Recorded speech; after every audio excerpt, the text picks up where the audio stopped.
Hello, and in the week that Premiership Rugby announces its first 4 rounds of return to play rugby, Greg Laidlaw is popping off to Japan. Tiusa Vianu upgrades to Stad. Extra have signed Cordero. Oh wait, it's his younger brother. Slightly awkward. And the Jaguares seem to be invading the Premiership. And should Gatland have Brodie on speed dial? Let's meet the team. First, he's the try-assist assassin. It's Joe Trickey. Evening, Johnny, all right? And if he found himself on a 2-on-1, he would definitely sell the dummy and crash over the top if he's caught the ball in the first place. Hello, Harry Berryman. Evening, Johnny. And I'm Johnny Hayes, who would always take the 3 points, even if his team were comfortably being beaten by 50 points instead of being nilled. And this is the Ruck and Roll podcast.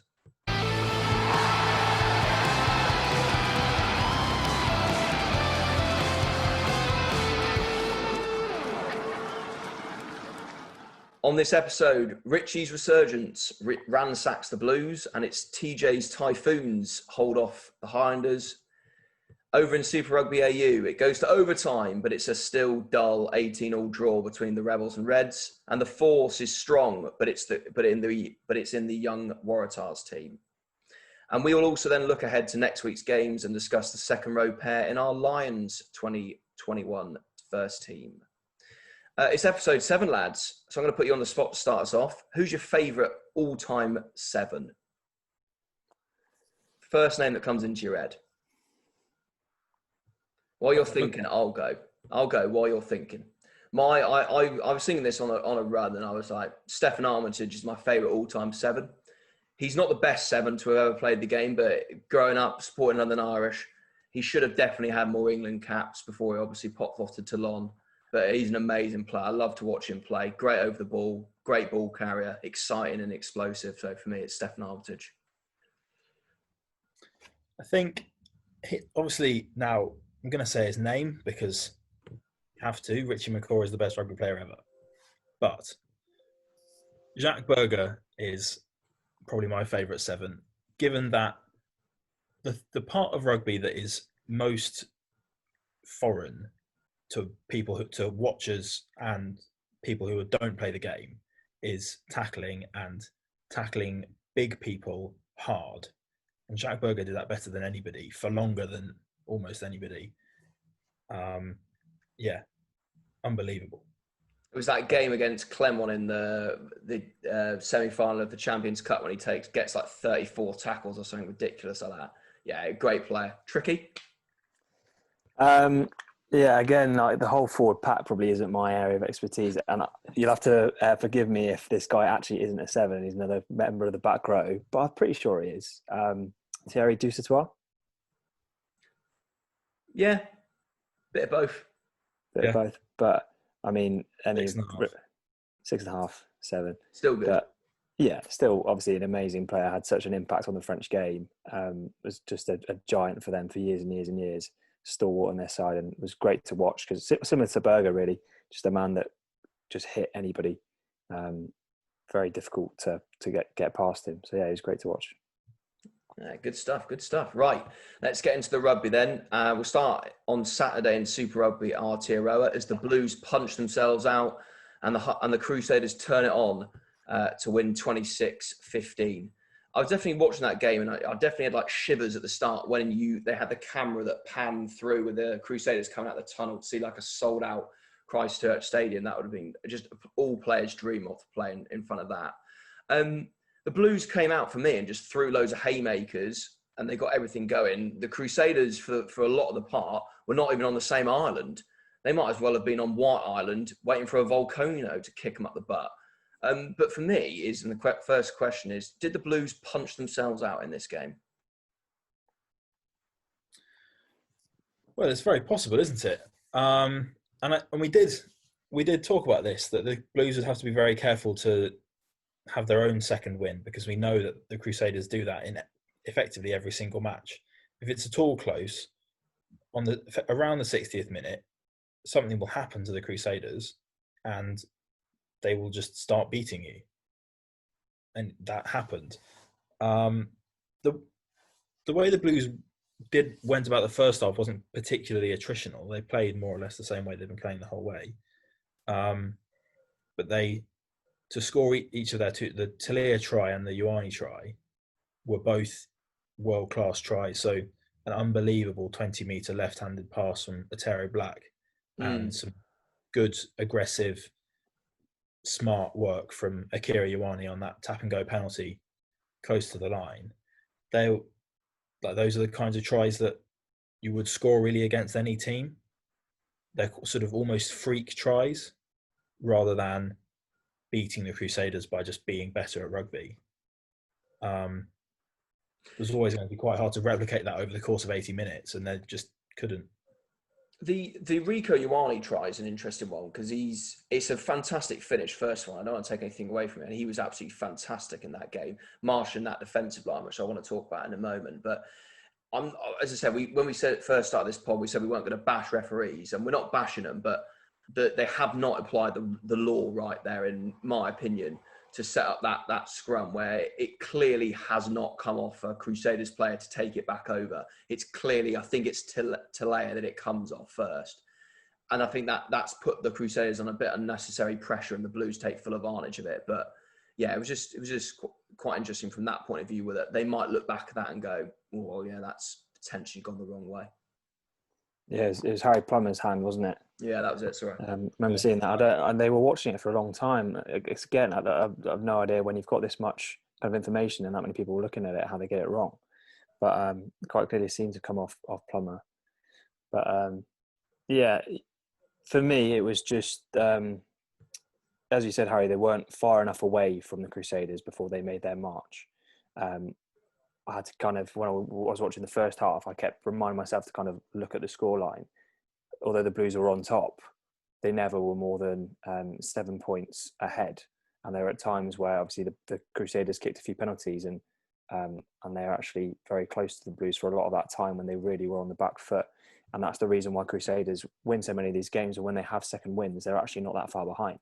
And yes, they score a few tries and make the scoreline flatter them, but they're just not far enough away that they're never out of the game. But I think for me, the biggest turning point was the point where the Blues just started giving away too many penalties. So there's a few where Beauden Barrett, I think he did it 2 times in a row, where he went into the ruck and was pinged for it, and their discipline around the ruck was just not good enough. And especially in those tight games against the Crusaders, you just can't afford to do that because they will punish you for it. Yeah, just on the discipline, I had the same point of view. But it was just, for me, the commentary view of Justin Marshall, obviously a servant to All Black, and he's an absolute legend. But my God, he wants an opinion. He thinks he's watching a different game half the time. He's an absolute cowboy. Like they were clearly going off their feet. There was clear penalties and discipline. And he was like, "Oh, I just want quick ball. I want quick ball." No, Justin.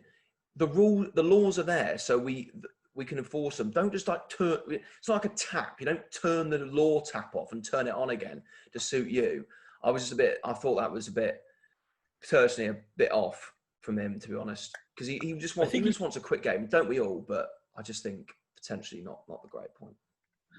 He's obviously coming from the right direction. We do all want a quick game, but the problem is that his sort of empathy and sympathy is with the player, first of all, rather than like an interpretation following the law book, which is perfectly fair enough. It's really quite common in sorry, my laptop's running out of battery.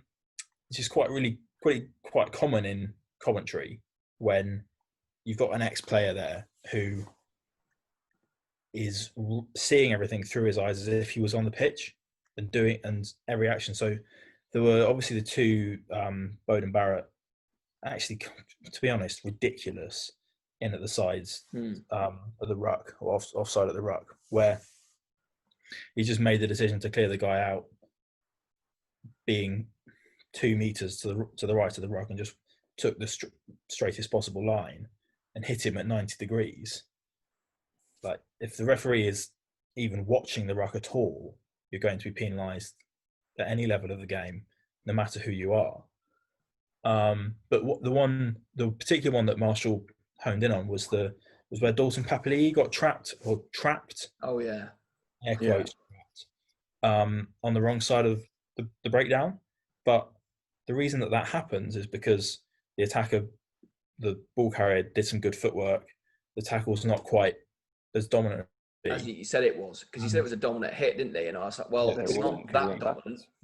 Happily ended up on the other side of him and pulled him down backwards, and that left Papali'i on the wrong side of the ball. Like that's the failure Poor there is technique. Papali'i to not make the tackle as well as he would have liked to, or rather, the success on the attacker by forcing Papali'i's tackle to be not quite as good. So that law is perfectly fine, I think, in my opinion.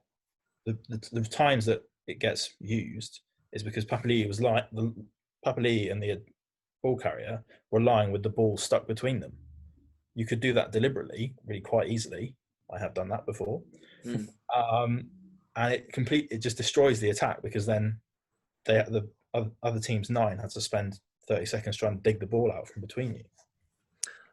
Just on that, I think generally, just to lead on to that, is that the Blues actually defended exceptionally well. They had a really nice line speed, and they sort of employed like the Joe Schmidt tactics at Ireland, where they had like Ireland from about 4 or 5 years ago, where they would do like the choke tackle and the double up, so one player goes low, one player goes high. So the Crusaders couldn't get the ball away.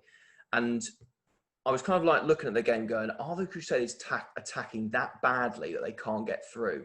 Or the Blues are defending that well? And to be honest, they defended exceptionally well. The Crusaders, though, did attack very narrow. Like I talked about last week about how they've got this really nice 2-pod system where they have like the forward 2 options. That seemed to go out the window, and they were just sort of attacking around the corner, where if you compared, like, let's say the Highlanders for the first 10 minutes of the Highlanders-Canes game, where the Canes were coming out at them like properly fast, Mitchell Hunt was like, we're not going anywhere, lads, kick over the top. And I don't think the Crusaders did that enough, where the Blues were coming at them. They were like, oh, we're not going anywhere. Well, what should we really do? Well, what you really should do in that situation is take a step back, drop back, give them a bit of ground, but actually pick off the holes if they're then created, because they will create from. That's one of the limitations of a rush defence, is that you're always going to have that dod leg, even if you work exceptionally hard. And there's going to be space in behind that maybe Mo'unga didn't really exploit. Yeah, I agree. I think both teams were really at their maximum capacity for quite a lot of the game, and then following the charge down, which in and of itself was, could say, well, was Black a bit too close? Was he just not really concentrating, set himself up too close? Well, and he, like most players, they have their normal kick routine, but most players will shorten that dramatically when they're that close. Yeah. But he went through his normal kick routine, took a step back, and that gave, who's a tall lad anyway, just way too much time. So if you see Farrell take a kick, he literally takes one step back and just kicks it, which is what he should have done, really. And it was that moment that really was like, oh, right, the Crusaders really then just snapped and was like, right, we're in gear here, we need to go. And then obviously Richie goes up the pitch, they're showing the highlights and they go, oh, Richie's gone quick. That's just innovation. He wasn't at that point. Richie probably wasn't having his best game. Didn't have the best first half, but oh my God, he's just turned it on in the second half. That kick is absolute genius. I'm going to 100% bring that back in when I get in front of the school next year when I'm teaching. That is coming in, because that's brilliant. And then they've gone down the other end. It's a couple of phases, and then the breaks come down the line, and Drummond's finished it off really well. It's a really nice run from Bridge. But yeah, that's the ability of Richie Mo'unga. He's got that ability just to go, we need to win this game. Now let's go. Come on. Yeah. Well, that pass from Bridge, so I mentioned briefly the Black pass for Talia's try, but that pass from Bridge threading the needle between 3 of your own players and 2 defenders. Yeah, it's Barrett, isn't it? That's covering across. Absolutely stunning. It wasn't a short pass either. No, yeah. It was basically from the try line to the 15-metre mark. Yeah. I think it was just off his wrong hand as well. Yeah, It was a left-handed pass, wasn't it? And then the Drummond support line in itself is absolutely fantastic. Yeah. And also the thing about the Drummond line is that he was the 3rd Crusaders player out. There was Bridge, and then there were 2 more sort of narrower support lines, and then Drummond out wider, giving him so many options. And then so Bridge goes to shape for the pass, looks in while he's doing his effectively its backswing, sees Drummond in the most space and gets the ball to him. But he could have hit any of those three inside him, but he saw so quickly that Drummond was the best option. It's just absolutely fantastic from all four of those players. And just on that, the next sort of leading on is that's the next try and how the Crusade, it was so close, the game up to that point. And then obviously they brought Jordan off. Jordan goes off for HIA, then he comes back on. And that pass from Mo'unga, just holding the player up. I can't remember who it is that he holds up, but just then the line itself from Jordan is absolutely fantastic. And it was kind of like just saying, Scotty, don't bench me, lad. You've got to play me.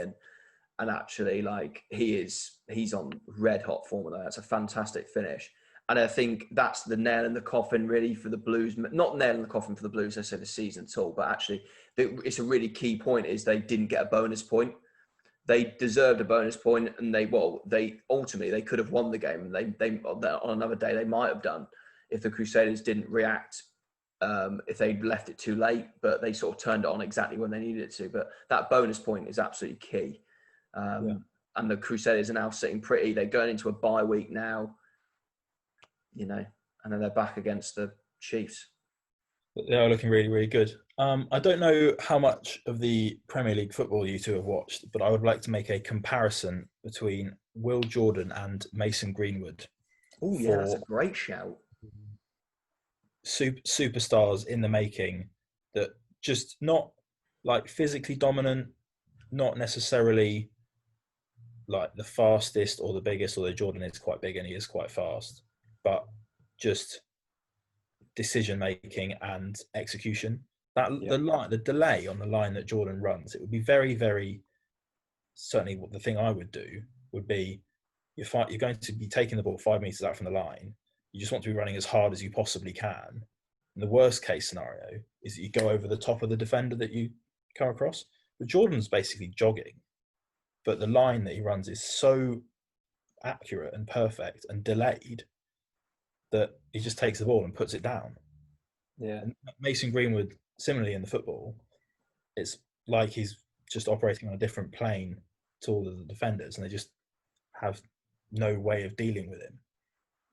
And the two breakout seasons happening at the same time is quite fun to watch. Yeah, definitely.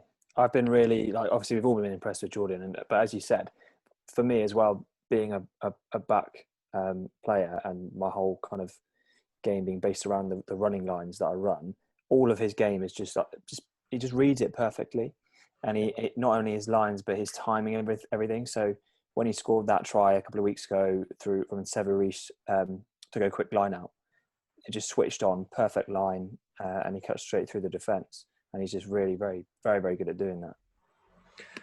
I saw something before we came on about is Damien McKenzie the Lionel Messi of rugby? And I was like, it's a good point. Like, who is the Lionel Messi of rugby? Lads?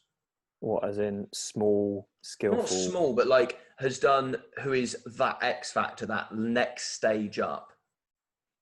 I was thinking about this. I was like, I think Cheslin Colby's the Lionel Messi of. So the problem with comparing anyone to Messi is that there aren't many players in rugby who are the leader, scoring 3 tries a game for 15 years. That's true. That is quite difficult to do that in rugby. I would say, to be honest, probably the closest person is Dan Carter. Yeah, or Johnny Wilkinson maybe. Wilkinson's not as fun. No, that's true. Watching Dan Carter play when he was younger was 05. Was just what can we do? This is the best player. There's nothing you can do about this. Who's the equivalent? Bowden Barrett was for a couple of years.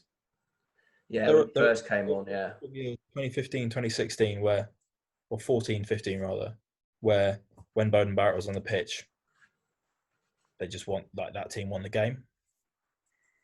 That's probably quite close. But rugby is so hard. Genuinely, it's just a lot harder to be dominant. It's a good point anyway. Let's sort of sum it up then. Do the Blues for next week need to move Barrett? You were just on Barrett actually. Does he need to play 10 now? Is this the game where they take him out of 15 and they go, we've got one of the world's best fly-halves. Should we actually play him at fly-half? Well, I'm not sure he wants the responsibility. Because for me, Richie Mo'unga's brilliant. One of the best 10s in the competition, if not the best 10 in the competition. Geordie Barrett, again, had a great game. We'll talk about the Hurricanes in a moment. Brilliant from the back. D-Mac's been okay. Will Jordan's been brilliant. But Bowden Barrett's had a very quiet Super Rugby Aotearoa. He's not been bad, but obviously he made 2 mistakes in the game. But he wasn't in a game where the Blues needed an X-factor player and a guy to be like, right, come on, like we can beat the Crusaders here in Christchurch. We can make history. They haven't lost in 35 games. Like, it's an amazing run. I don't think he stood up though. I don't think I think he needs to be playing at fly half. He's really not taken any games by the scruff of the neck and dominated them yet. He's been the quiet sort of kicking on both feet, allowing every other player in that back line to be as good as they can be. We've not really seen him do it himself yet. Maybe you want to give it a go. Who are they playing next week? The Blues? I think it's the Canes, isn't it? It's the Canes in Wellington. That would be fun. Yeah, I think it's a game to pull it on, especially with the Canes winning 2 in a row now. But yeah, we'll move on to let's move on to the Canes actually. So the Canes held on in the end. I think I rewrote my statement about this game at the start about 5 times, so I couldn't work out if the Hurricanes were going to blow the Highlanders away. And in the end, the Highlanders nick a very crucial losing bonus point, which they were really pressing hard at the end of the game, and it was good decision making at the end to take those 3 points. The Canes for me look really strong, like defensively. Again, line speed. Majority of the time, they were probably pushing the offside, and they probably could have got pinged a few times. But they took the game to the Highlanders in the defensive work anyway. Let's start with the tries actually, and the 2 that got chalked off.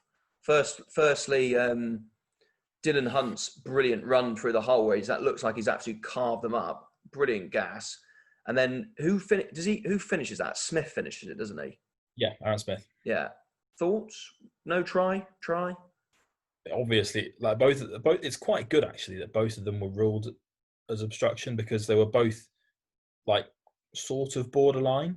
So to give one but not the other would have been really harsh. But you can really quite clearly see what the referees.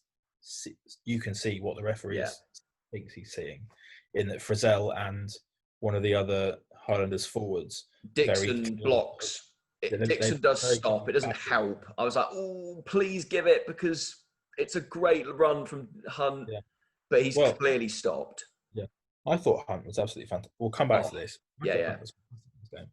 And then the second one was it Fafita blocking somebody? No, it's not Fafita. It's what's his name? It's the 6, but I can't remember what his name was. Flanders, Carriffy. It's Flanders holding up Frizzell, who would have made the tackle on Lau Mape, but then Lau Mape scores.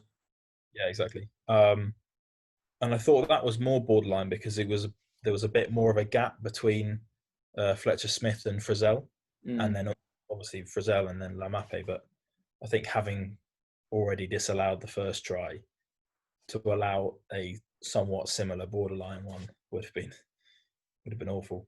But the first try that does score, it's TJ mugging off Aaron Smith. So the Highlanders defensively were really good at that point. I thought they actually really organised themselves. It's really interesting from a Nausey rugby point of view, watching the defensive organisation, that the Canes were like, right, it's rush defence all the way, while the Highlanders sort of did this press drift, which I think in the end probably was their undoing. But the one time Aaron Smith switches off and they don't get the guards in, TJ with that lovely Stefan goes in. It's a lovely finish. And we talked him up ever since we first started the podcast. But Van Wyk tricky. I mean, he's obviously, they said it when he scored it, but he had a few last week and they were quite easy run-ins. But it really was a quality finish, wasn't it? Like, and they looked it back a few times, but he clearly got it down. To finish from that break, for Geordie to break through there, and you think, oh, he's scoring. He suddenly just stops up, and he's clearly held up by that 15, throws that massive long pass. You've thought they've lost their opportunity. He's got a few men to beat. He's got, 15, 20 metres to run in. To score it from there is a really quality finish. But yeah, slightly saw that coming, and I'm glad he's managed to do it because he's a quality player. So I don't think that pass was necessary. I think Probably wasn't. He could have run it in on his own. Oh, it's ridiculous, Yeah. isn't it? He could have It's a done, I think. ridiculous pass, though. When you saw it, and especially when you see the replays, considering that the 15 actually just falls over in front of him, you think, mate, what are you doing? Just take the easy option. But yeah, I think if that were me, and obviously I'm not Geordie Barrett, but if you're most people in that scenario, you kind of take the meters you've already gained, and you probably just take the tackle and reset. Don't win the game in one pass. Yeah. But obviously glad that he took the risk, and he clearly backed Van Wyk in that position, which is good to see from those sorts of players. That's one thing you kind of do see from the Hurricanes. They play with a lot of adventure, and they back each other to create things and make things, which is really fun to watch, but really inconsistent as well. They have their unique attacking system, I think, where the Crusaders have got their X factor, the Blues like the pull back out sort of thing, but the Canes we're going to give the ball to Laumape. Everyone knows that it's going to Laumape, but it works, and then all the 4 defenders Laumape's brought in, then we ping it wide. They're so much which didn't work for the first few games, but the last 2 games it's really worked for them. I thought they looked a bit more of a complete team, and I thought the Highlanders in the end of the first half were hanging on, they were hanging on for dear life, and they dragged themselves back in the game really from just on that last sort of try ping away from the Highlanders' point of view. It's a lovely set up maul. Dixon, who was again really good for them, holds. Who was it? Was it Goosen on at that point? Maybe no. He was on the field, I think. Well, he was held. He held the guy in, and Smith then walks it over. But yeah, they sort of got themselves back in. But I think Harry probably wants to talk about Mitch Hunt. Maybe, I don't know. Just briefly on how the Hurricanes attack. It's quite interesting just how direct they are. Really, there's not a lot of they don't really beat anybody by creating overlaps in the normal sense. Their main weapon is find an edge, run somebody very big at it, either get through there or get tackled and then offload, and then do that again and again. It's a very, very different style to watch to the other New Zealand teams in terms of how their backlines attack. Like the Blues couldn't do that because their backs are not that big. They're very fast and good with the ball, but they're not like us. A backline that has Lam, Arso, Laumape, and Van Veek and Geordie Barrett. They're all enormous, and they're very, very good at offloading. It's just quite a nice different style to watch in what's otherwise a reasonably, you could expect it to be a reasonably homogenated league, given that they all train together. They all want to end up playing for the All Blacks, where they're going to play one specific style. They could all just sort of play the same way, but they really don't, which is quite nice. But yeah, just on Mitch Hunt, I don't know if you noticed the Sky brought up the goal kicking stats for the tournament about halfway through the first half. Mitch Hunt is the best kicker. Is it? In Super I thought he had a one. No. No, he didn't have. I don't think he was perfect in this game, but 30 minutes into the first half, he was on 85% for the tournament, 12 out of 14, which is the best so far. Out of the other guys who've kicked most of the points most of the kicks for their team, Damien McKenzie, 15 out of 19, 78%, and Terry Black, 14 out of 18, 77%. And then Barrett and Garden Bishop were 80 and 83%, respectively. But I thought Mitch Hunt, his kicking has been really good. A couple of times, it's certainly noted on commentary, he's really fast. Mm. Rapid. Yeah, I kind of didn't know how fast he was until this game.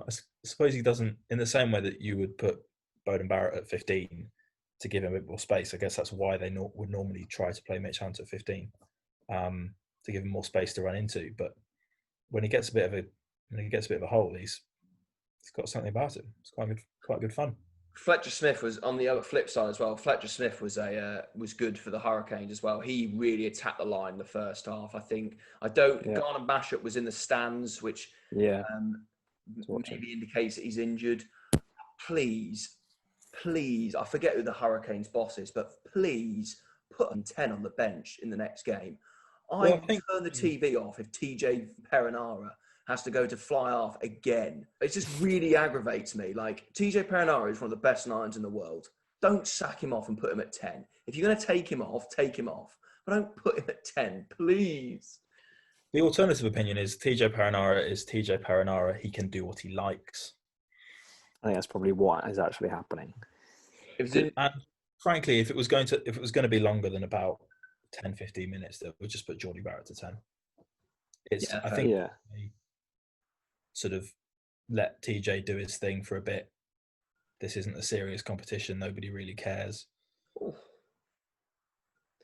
Well, if the New Zealanders are getting their way, it could be getting rid of Super Rugby, and they might be doing this more often. But maybe, yeah. Go on, just briefly on Fletcher Smith. I really like the way that he kind of worked with Geordie Barrett. Geordie Barrett played first receiver quite a lot, and there was a couple of times where, quite a lot actually, where they missed out Fletcher Smith, and they either went to Geordie Barrett or someone like Laumape. A couple of times where they went to Geordie Barrett and then they had like an inside ball that Fletcher Smith was running. I thought that worked really well, and it's one of the things that Hurricanes do really well is that they've got a few different options at first receiver. Barrett can give a good kick, Laumape can run at the corner and get an offload away, or Fletcher Smith can take it to the line and give it out wide. I don't think Garner Bashop it is quite the same sort of player. So I really like the way that Fletcher Smith worked in there. And I think that with Arso being slightly more control, that could be their best back line, I think. I think I expect we're moving towards the end of talking about this match, but you can't really leave it without mentioning how Ardie Surveyor is almost back.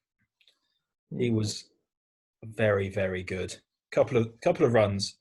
For a guy his size, how on earth did he move that quickly? He's so just the acceleration, particularly the lateral acceleration. Nuts. Absolutely nuts. It's ridiculous, isn't he? He's very top heavy as well. I was looking at him going, he's massive up top, but he's just his legs are a little bit smaller, so that's why he's got that speed in there. He's very dangerous. Yeah. On 8, actually, at one point I had him in ahead of Hoskins for 8 of the week, and then he didn't have the best second half. But Mikolai Tulu had a really strong first half, some really nice carries on that. So yeah, he's looking at a good player. And Dylan Hunt on the 7 was good again for the Highlanders again.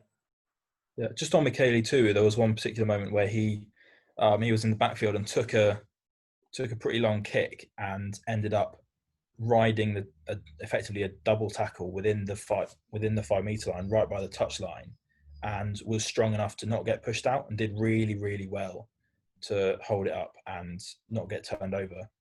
And I was sort of quite surprised, thinking, how on earth has whoever the other Highlanders winger, how on earth has he done that? He's not a big guy. And then the play rolled on, and then you just see an enormous 8 with his enormous thighs in the replay. Like, that'll be why. Did a really, really good job on that particular play. And yeah, it's having a great tournament. Yeah, it's really good. I think I was thinking about this game. I was like, are the Highlanders going backwards? And I was getting a bit worried that the Hurricanes might blow them away. But actually, they came back and stuck at it. And obviously, Thompson in the centres are strong. They get them to go forward, and they look dangerous again. Punavani had a good break down the wing in the second half, which was really good. I don't see them going backwards. As I said, the bonus point was crucial. The Hurricanes had an extra gear today. They were just like the better team, but dust themselves down and they'll go again when they meet each other later in the last week and week 10. Yeah. Could have had a couple more tries. Jordy Barrett got one straight to the face at one point over the try line, didn't he? Oh, that's embarrassing, isn't it? He was literally just had to get the ball, dot it down. He was over the line, straight to the noggin. The NZ Super Rugby Insta account was loving that. Yeah, the face expression itself is quite good. I've forgotten about that.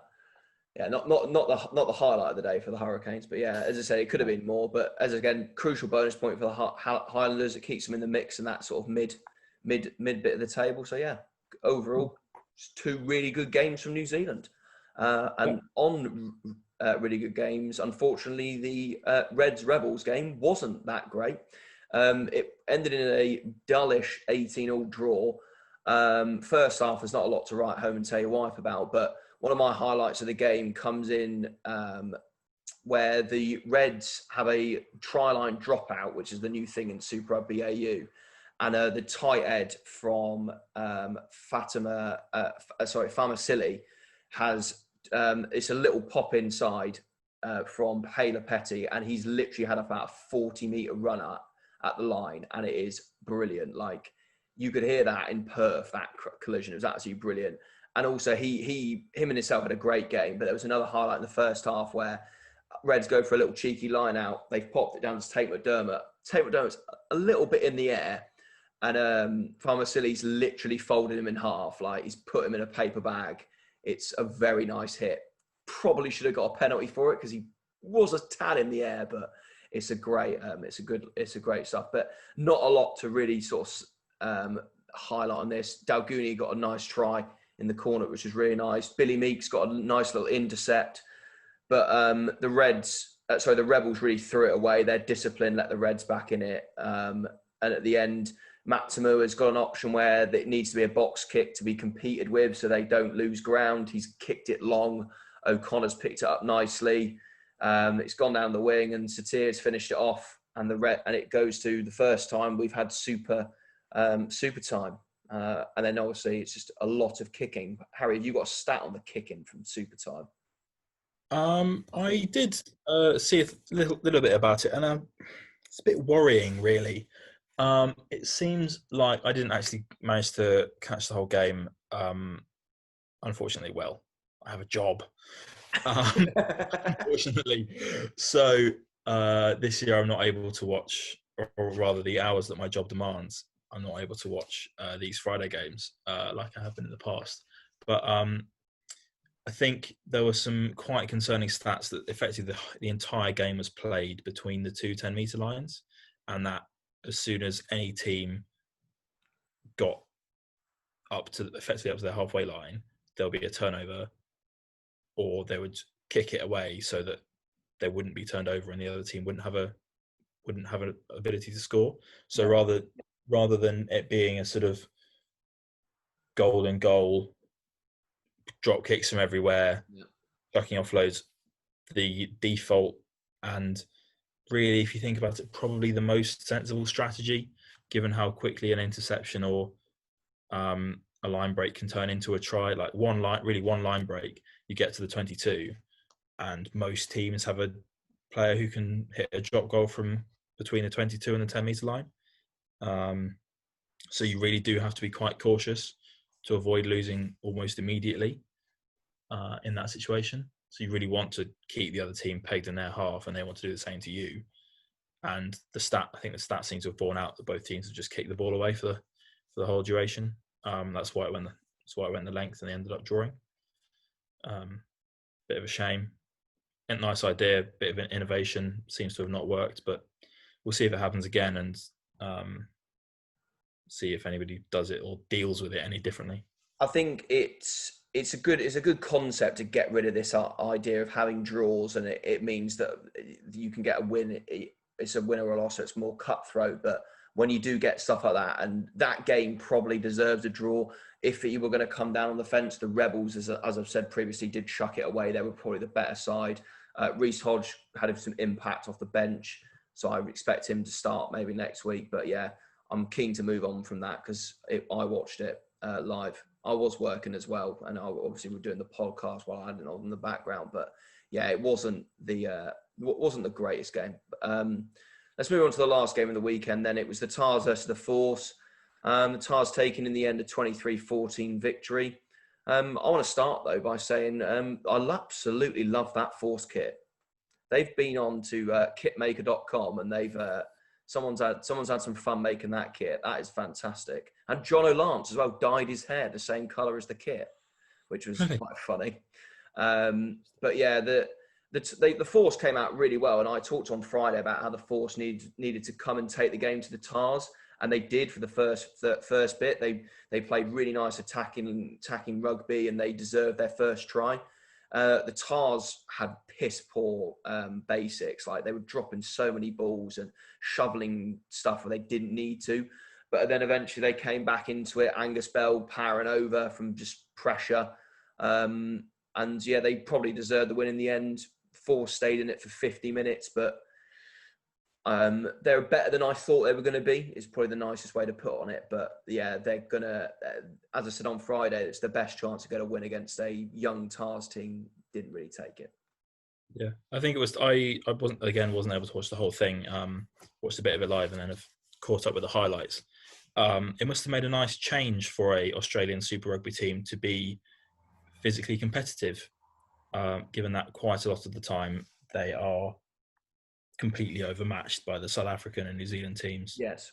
And really that showed up.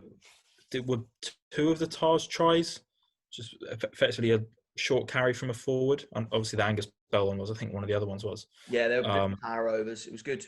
Yeah, but I think it was one of those things that the Force are going to struggle with early on. And they are all obviously professional rugby players, but there's a difference in the level to which you have the fitness and the power that you need at this highest level or approaching the highest level. The Tars have some international players. The Force haven't got anybody anywhere near that standard, really. Obviously, Jeremy Thrush formerly, but he's now somewhat old and slightly lost some of that power. But, well, no, I say that. The Force have actually got a couple of international players, but they're the USA and Tonga. But they lack oomph. I think that's what you're trying to say. They're lacking fundamentally, they're going to get beaten by teams that are fitter and bigger than them. And the Force have got that. The Reds have really got that. The Rebels sort of do. The Rebels back row is pretty powerful. And when you get Billy Meeks running hard at you, you don't really want to be in the way of that. So we'll see how they get on for the rest of the tournament in that regard. And the Brumbies maul might get some tries, especially if the Force aren't sort of exceptionally well drilled there, which again they might not be. I'm not sure how long they've had together. I know their set piece, actually, their line out with Thrush was really good, actually, for the first little bit of it. It did sort of crumble towards the end. The scrum held up well. But again, it's the durability that's going to be the problem. And it's like, I would say the Force are quite like a creme brulee. Like they've got a good hard top, but you smash through the centre, they get a couple of injuries. Like John O'Lance, I said on Friday, he needed to step up. He was class. Like needed Pryor at 9, their captain who takes their kicks. Good. Yeah. Like, so they've got some good players. They just don't have the underbelly to cope with the demands of it. But what I will say on this, and I don't want to get into a discussion on where Super Rugby or where it's not going to be, because we'll do that when maybe the time comes. But when you watch Super Rugby at Aotearoa, you've got that sort of high standard of New Zealand, and it's but from the 2 weeks of watching AU it's brought those teams that have struggled in Super Rugby up, like the Rebels have struggled, the Tars have struggled, and actually allowing them, and the competition's definitely there. It's certainly evidence that potentially the traditional Super Rugby format might need to be altered. But I don't want to get into that too much at the moment, but it's an interesting point to bring up. Well, I think briefly on that, sorry, yeah, very briefly, I think we'll come back to it. But in terms of if you're if you're comparing these two tournaments, I think from the first round of each of them, somebody did a measure of the events per minute. So tackles, passes, sort of anything that happens in a rugby match. And Aotearoa was running at about 10, an average of about 10 per minute of those events. So tackles, passes, rucks, mauls, etc. And the Australian competition was running at 6. So that's like, that really shows you how much more intense the New Zealand tournament is, and sort of indicates why whenever any of those Australian teams came up against the New Zealand teams in the old format, they would just get minced. I would say if you're listening to this podcast and you've not watched Southern Hemisphere rugby before, or you don't follow rugby closely and you've just watched the Six Nations and stuff, if you're going to watch 2 games of rugby at a weekend or 1 game, pick one of the Super Aotearoa games. The standard's a lot better. If you're a bit more of a rugby Norse like us 3 are, watch the AU games because they do provide entertainment, but the standard is much better in Aotearoa by a considerable margin. But then that's New Zealand for you. Let's go into our team of the week, and unsurprisingly, it is quite New Zealand heavy, but ultimately they had some more impactful games. But we'll start at Loosehead. Angus Bell, the young, really exciting Australian prop, had a great game for the Tars, great scrum, scored a try. 2, we talked on Friday about how the Hurricanes might miss Dane Coles. Notably, they didn't, with Mua having a quality game, some unreal calories, and their line-out was absolutely brilliant. I've talked to him about him in the Rebels game, so at tight head is Famasili. Great carries. That 40-metre carry is probably my highlight of the weekend. Brilliant, brilliant carry. It's good around the park for the Rebels. Patrick Tuipulotu is 4. Good game again for the Blues. Secured their line-out, carried well, captain led from the front. Jeremy Thrush is at 5. He had a great game for the Force in their first game back, led from the front. Their line-out, was, as I said, was good and secure. 6 is Michael Hooper, the current Australian captain. I think he got about 6 impactful turnovers, lots of carries, lots of tackles, looks to be a bit more back to his best. 7 is Dalton Papali'i. He tackled his absolute heart out. He looked, as I said, he looks very, very exciting. He's a New Zealand back row option, and that's going to be hugely contested in there. 8 is the ever impressive Hoskins Satutu again. 9, we undenied it was all going to come down by who's going to win the game, but TJ Perenara takes it over Aaron Smith. Fantastic performance from TJ. Richie Mo'unga turned on in the second half to take the fly half spot. It's Jakobsen Van Veek on the left wing. Try again. Brilliant finish. Laumape was the inside centre of the week. Great carries. Really, really key part of that Hurricanes attack. Didn't really speak about him too much in detail, but Rieko Ioane's the outside centre. Again, brilliant work on his defence. He's worked exceptionally well on, and he looks particularly good now in that role. Mark Talea, who we've not mentioned in this podcast, but again scored a nice try, scored the first try for the Blues, and again looked good. And then at 15 for the Waratahs, need to check him out if you've not done so already. Highly sought after and talked about is Jack Maddox, who again was solid, amazing kicks out of hand, like the best of the weekend by far. Really put the Waratahs in the right areas. So yeah, great work from him. Player of the week, Tricky? Tough one. I hadn't really put too much thought into who I thought was my player of the week. Just going through those, there's a few very good performances from. I tend to kind of focus more on the backs because it's just something I know a bit more about. And I'm not sure who Harry's going to go with, but I think I'll go with Rieko Ioane.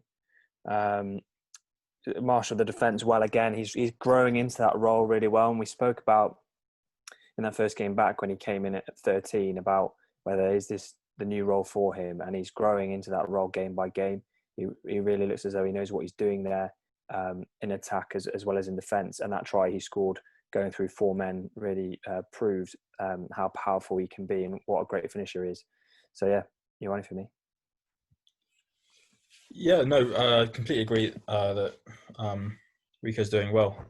He's always been a good player, so it's nice to see him really taking on a leadership role for the Blues. I think it's the kind of thing that will benefit him even outside of rugby in that sense.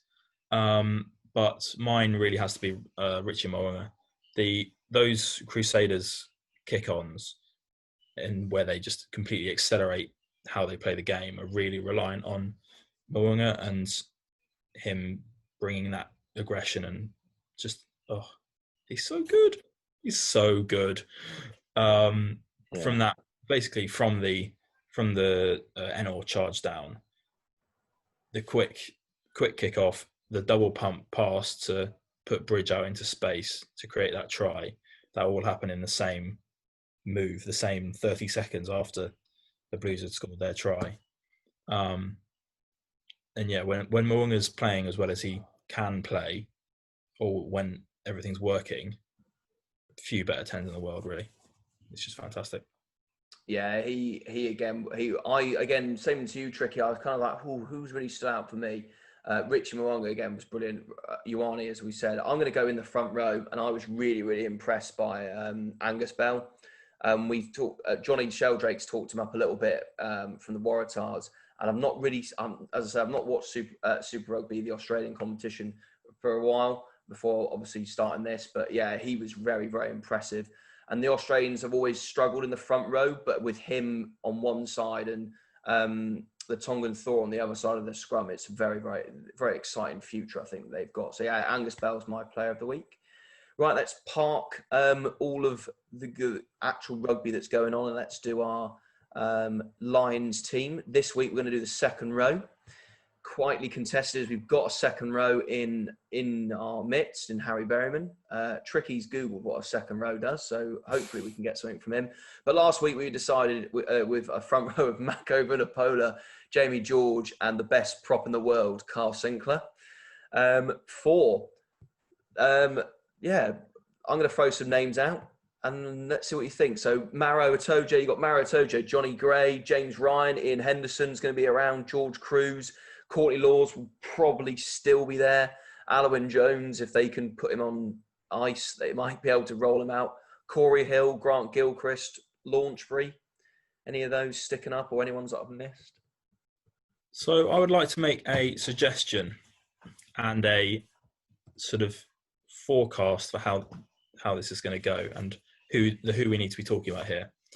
Because we're playing South Africa, the Lions rather are playing South Africa, and we know how South Africa are going to play. Well, we can predict how South Africa are going to play. They're going to play effectively another Peter Steph Toy at 6, so another second row. The Lions can't go into this game without a similar strategy, I think, because otherwise both the line out and just in the loose, the South Africans will be far too powerful for them. Then similarly, I think we probably also have to match the 6-2 bench, because it's all well and good having another centre on the bench, but we've seen that England in the World Cup final England played the best any conventional team could play against this South African team, and they just couldn't beat them. So I wouldn't be surprised if we had to copy that 6-2. So I think really we're choosing 5 second rows here in a match day squad. Very interesting point. You've got the two that start, one at 6. One at 6. Oh, that's hard. So, interesting. You want to have someone at 6? Well, I think Courtney Laws is the incumbent. I think Courtney Laws has been brilliant. I was going to say on your point on my team now, I think Courtney Laws is my 6. You need someone that's an absolute, it's going to be a gnarly little thing. And Courtney Laws, I was just trying to think out of all those players, who's the gnarliest, and it's probably Courtney Laws. Yep. Yeah. And also, he's become a really, really good carrier in the last couple of years. Northampton have leaned on him and so have England as a really dominant carrier. He's got his height down. He is much, much better at effectively having his shoulders be the first thing that hits the defender rather than his waist. And it's sort of, you see some of those carries a bit like Shannon Frizzell's been doing, where he almost gets under the tackler and drives them forwards. I think Courtney Laws is our 6. I know this is really derailing your. Well, it's really derailing what I wanted to do, but it's also I was also thinking about who we could go in the back row. I think given that you are free to disagree, I think I'm picking 5 second rows. course you are. To be honest, if I could, I would pick however many, not all 9 of them. I suspect, given the attrition of this tour, we're going to be going through a few of them. Yeah, I think there'll be a lot of. I think at least 6 of the people that I mentioned are going to go. Yeah. So who? Let's go through them one by one. Itoji's the best. Yeah, I would say who's going to realistically, Maro's going to play in there because he will get in the face. Well, he's a contender for captain anyway, isn't he? Gatland's already said that. I think Maro's definitely in there, but who's going to be alongside Maro? Let's park your great idea about Courtney Laws at 6. Because do you know who the first person I generally thought of who I'd be like, oh, he'd be good in there, would be Josh Vlander-Fleer, the Ireland / South African back row. Because I was like, he could play in the second row a bit. But then there's very tall. But there's a lot of. We'll leave the back row. There's a lot of people. I'm just going to say. Yeah. Yes. So, well, okay. Who's right? I would say we're going to have Maro's in. Maro's got to be in there. He's probably one of the best second rows in the world. Johnny Gray's a good shout, especially if he can have a really good year at Exeter. James Ryan's the incumbent Ireland sort of star. Big. Crusoe's going to have a relaxing time in Japan. I think Alwyn Jones will play. He'll definitely be in the squad. He definitely will be. So I think my 5 is Itoji and Alwyn Jones start. Yeah. Ryan and AN other on the bench. Yeah. And then Laws at 6. Tricky. Because Ryan replaces Itoji's characteristic, frankly, and has the intensity to do it. And for that last, you can do it for 35 minutes and blow people away. He's got that. So then who's our second Lou Diego, effectively? Ian Henderson's up there. He's solid. I would say Henderson is next in line for the 6 jersey. There's going to be a lot of back rows on this tour. I'm just thinking Curry, Falatau, O'Brien. Johnny, I'm really sorry, but Sean O'Brien's not going on the line. He's going to tear it up for Irish this year. If you play for London Irish, you're banned from being selected. Yeah, probably.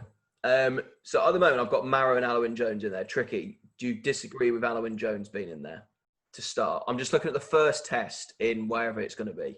I'm not looking at we're not picking a squad. We're going to write these down on a piece of paper and we're going to open them up on the first test and see how many we get right. So we've got Maro. Maro is going to start if he's fit. I'd also quite like to say that don't rate Johnny Gray at all. But we'll leave that for now. Yeah. Fair play. I think if that is the case and we're predicting what we think Warren Gatland will pick, then Alwyn Jones is very likely to be there. Given the amount of times that Gatland has picked Wyn Jones and as captain, the amount of caps he's got, the experience he's got, he's 100% going to be on the plane, and he's then very likely to be starting that first test. So if that's your prediction, it probably will be Wyn Jones. It's probably not who I'd pick necessarily, but then again, I don't know that much about the second row. I tend to go on who I think is the most exciting. And Wyn Jones isn't particularly the most exciting, but he's very effective. So I do think the Wyn Jones selection works better if you're doing the 6-2 bench, because you're not asking him to play 80 minutes. There's genuinely no chance he needs to play 80 minutes. Yeah. But because if you've got one second row on the bench, there's a fear that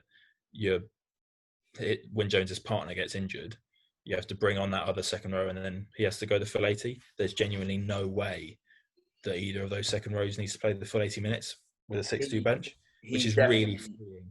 As a second row who's played the majority of my playing career with 3-man benches, those few times when you don't need to play the 80 minutes, you can just, it's like playing a different sport. It's like playing sevens, but with all of the problems of sevens gone. You can just work as hard as you possibly can all the time.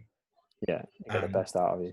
So much better as a big player. it's so much easier. And we're going to, as you say, it's going to be an attritional game. We're going to need that buffer. I think we're going to realistically, I think Warren Gatland will miss a trick if he doesn't do a 6-2 split. The Highlanders, just to pop back into Super Rugby, the Highlanders went for a 6-2 split on the bench today. Which is quite interesting. So I would see, I think, especially with the South African forward pack you've got now with Du Toit, Jaeger, Mostert, Etzebeth, Khaleesi, their pack is huge. So their young guys coming through are no smaller. No. Like Jano Augusta. RJ Snyman. Have you seen RJ Snyman? Yeah. The thing about RJ Snyman is when he was playing in Japan last year, we all joked like, oh yeah, look at him playing with these Japanese guys. They're all around his waist. This is why he's running through them the whole time. He turns up at Munster training, and the Munster players are the same size as the Japan players. He is massive. He's like Raheem Cornwall. Well, actually, no, it's not. Upwards. But just upwards and a bit more muscly. Anyway, we won't get into cricket. Right, there we go. Let's finish there. So at the moment, we've got Mako, George, Sinclair, Marrow, Alwyn Jones. I would say James Ryan is likely to be in there somewhere. But yeah, I'd agree. I think we will definitely have a 6-2 split on the bench. And I definitely think there'll be at least 2 second rows on that bench easily. Well, there have to be because of the attritional work rate. I think with Harry's interesting suggestion of Courtney Laws at 6 will make the back row discussion really, really good next week. But yeah, if you think we're chatting absolute rubbish, do let us know. We do want to have some feedback, so let us know. Let's finish it there then for this week. But yeah, great chat. Next week's games, we've got the reverse fixtures of Super Rugby at Aotearoa. So it's the Hurricanes versus the Blues. We've got the Chiefs versus the Highlanders. And then in Super Rugby AU, we've got the Reds versus the Force and the Waratahs taking on the Brumbies. We'll see you on Friday for our preview pod of those games. And yeah, stay safe and have a great week.